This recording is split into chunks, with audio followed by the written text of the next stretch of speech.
주진우의 이슈 해설. 주진우의 이슈 해설. 구독, 좋아요, 알림 설정 부탁드립니다. 안녕하세요. 주진우 의원입니다. 이번 시간에는요, 이재명 정부의 빚 탕감 정책에 대해서 좀 말씀드리고자 합니다. 일단 국민들 반응이 매우 안 좋습니다. 안 좋은 이유는 크게 두 가지예요. 형평성 문제가 제일 큽니다. 일단 형평성 문제가 제일 크고, 두 번째는 정책 효과 대비 도덕적 해이가 일어날 가능성이 매우 높아요. 제가 좀 설명을 드리겠습니다. 이재명 정부의 정책은 이런 겁니다. 7년 이상 연체된 채무자는, 사실 7년 이상 연체됐다는 것 자체가 아주 악성 채무죠. 거의 사실상 그 채무에 대해서 가격을 산정하기 어려울 정도예요. 7년 동안 뭔가 회수를 못하고 원래 대출했던 대출자나 대출 기간에서 회수를 못했다는 것은 재산이 거의 없거나 신용불량 상태에 있기 때문에 실질적으로 이것을 회수하기 좀 어려운 악성 채권이거든요. 근데 이 연체된 채권이면서 5천만 원 이하인 채무자에 대해서는 빚을 전체 탕감해 주겠다는 겁니다. 연체 정보도 삭제해 주겠다는 거예요.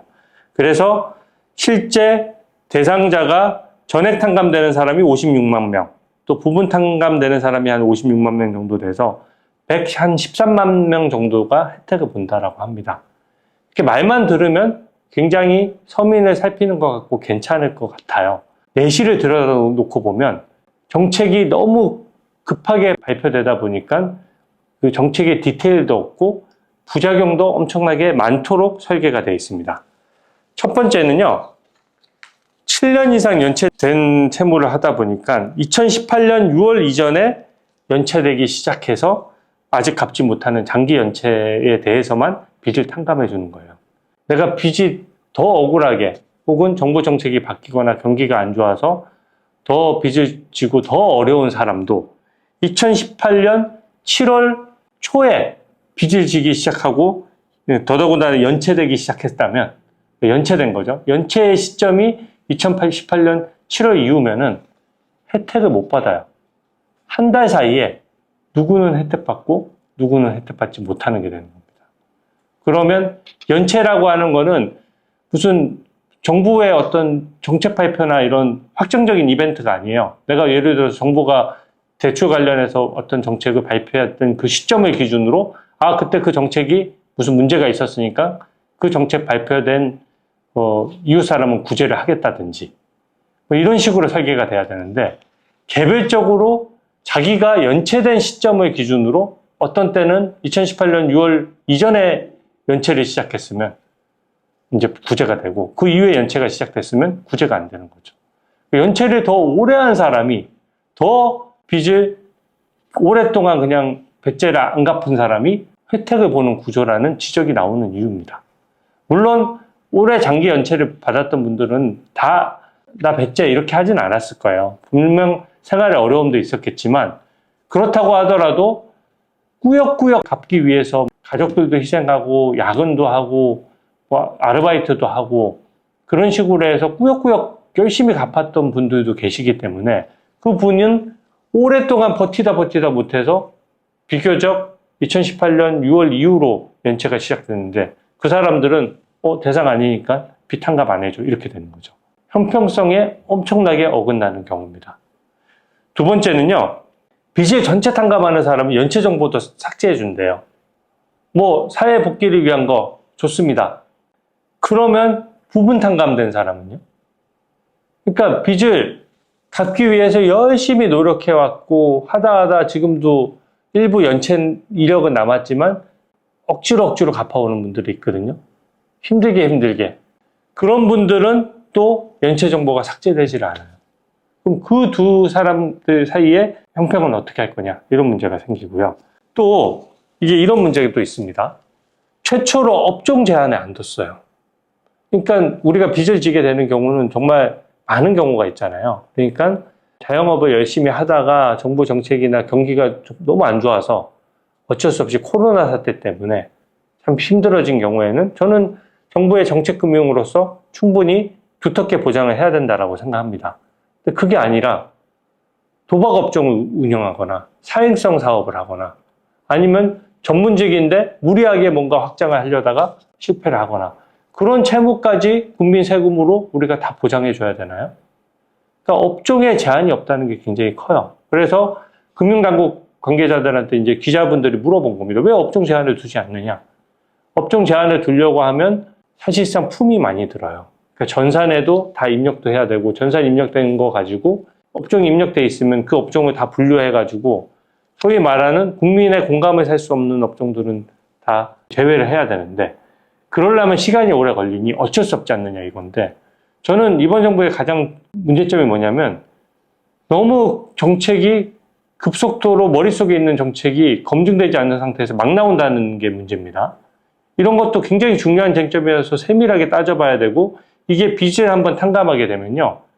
다음에 빚을 진 사람도 다음에 탕감될 거를 기대하게 돼요.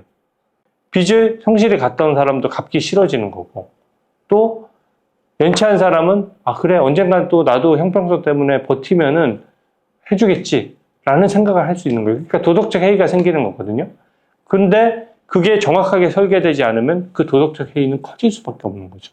특히 도박빚 진 사람, 도박 업종에서 뭐 사행성 게임기 같은 거 운영하다가 빚진 사람도 한다고 하면 그분들은 업종 자체가 양지의 업종이 아니잖아요.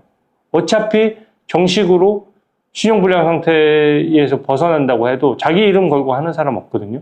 다 다른 사람 명의 빌려서 하는 그런 사람들조차도 그런 걸 따지지 않고 채무를 빚을 탕감해 줬을 때 더더구나 국민 세금으로 그러면 앞으로 불법 업종인 경우에 더 빚 탕감을 바라고 더 안 갚는 경우가 생기지 않겠느냐 이런 현실적인 우려가 있는 겁니다.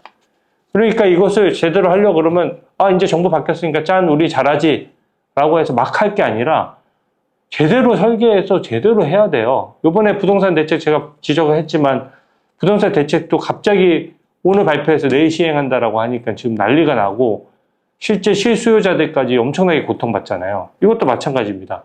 빚 탕감을 하려고 하면 정말 어려운 사람들한테 정확하게 탕감해줘서 그분들이 빚을 탕감해줬을 때 사회에 복귀해서 사회에 기여를 하고 국민 세금으로 빚을 탕감해준 액수 대비로 더 많은 부가가치를 창출할 수 있어야 이게 지속 가능한 어떤 정책이 되는 건데 그런 것들에 대한 검토 없이 많은 사람들한테 그냥 돈을 뿌려서 일단 빚 탕감되는 사람들의 마음부터 잡겠다? 이런 걸 포퓰리즘이라고 하는 거고요. 그 예산 누구한테서 나오는 겁니까? 우리 주머니에서 나오는 거고 국가 재정에서 나오는 거고 그로 인해서 빚이 늘어나고 그러면 우리가 빚이 늘어날수록 이자율도 올라가죠. 국채가 발행되면 더 많은 이자를 갚아야 되고 환율이 올라가면 물가도 악영향을 미쳐서 우리가 당장 막 빚 탕감되고 어떤 사람들은 좋아할지 몰라도 빚 탕감된 그분조차도 더 비싼 물가에 시달릴 수가 있는 거거든요. 굉장히 신중해야 된다는 부분을 말씀을 드리고요. 더더군다나 연체정보 삭제에 따른 형평성 문제 또 연체된 시점에 따라서 누구는 되고 누구는 안 되고 그리고 이때까지 힘들게 해서 갚아온 사람들에 대한 허탈감 그리고 이게 전례가 돼서 앞으로 빚을 진 사람들이 안 갚으려고 하는 심리가 생기는 우려 경제활동에 더 저해가 되는 거죠. 그리고 업종 제한을 두지 않음으로써 어떻게 보면 반칙하는 사람들조차도 국민 세금으로 돌봐줘야 된다는 점 이런 것들이 다 복합적으로 문제이기 때문에 이것들이 국민 여론이 안 좋은 것이거든요. 이 부분에 대해서도 충분히 몇 달만 시간을 들이고 공무원들이 좀만 더 열심히 하면 정확하게 설계하는 것도 가능해요. 근데 이렇게 업종 제한 없이 대충 시기 정해서 7년, 5년 이렇게 머릿속으로 5천만 원 이하 이런 식으로 하면 굉장히 문제가 생기고요. 마지막으로 더 큰 문제는 뭐냐면요. 내가 5천만 원짜리 빚을 졌어요. 그러면 나는 5천만 원 이하에 대해서만 탕감이 되는 게 아니고요. 제가 여러 군데 빚을 지고 있으면 한 사람을 기준으로 해서 5천만 원까지 제한을 해줘야 혜택이 골고루 돌아가는데 내가 3천만 원, 3천만 원, 3천만 원, 3천만 원, 3천만 원을 다 빚을 지고 있다. 요건에 맞으면 나는 1억 5천만 원도 탕감이 되는 겁니다. 이게 또 뭘로 연계되느냐? 악성 채권은 그 사이에 그 채권자 주인이 바뀔 수가 있어요. 무슨 얘기냐면 악성 채권은 별 가치가 없기 때문에 막 매입할 수가 있는 겁니다. 그러면 어떤 사람이 여러 개의 채권을 각자 다른 이름으로 보유하거나 혹은 자기 이름으로 보유했을 때 본인은 채권 살 때 아주 사실상 돈을 안 주고 사가지고 정부에 비싼 값으로 넘길 수도 있는 거 아닙니까? 그리고 빚을 여러 군데 질수록 악성 채무자이면서 고의로 갚지 않거나 또 재산을 숨겨둠으로써 집행을 방해하는 경우도 있을 수 있는데 왜 1인당 5천만 원으로 제한하지 않고 채무별 5천만 원으로 제한한 거예요. 이것도 역시 이유가 황당합니다. 이것도 전산 작업을 통해서 이거를 확인하는데 시간이 오래 걸려서 그렇대요.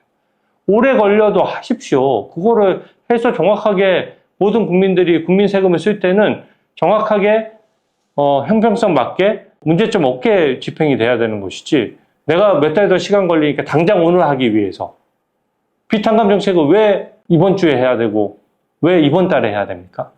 이거 한두 달 더 늦춰가지고 1인당 5천만 원으로 해야지 더 같은 예산으로도 많은 사람한테 될 수가 있는 거고요.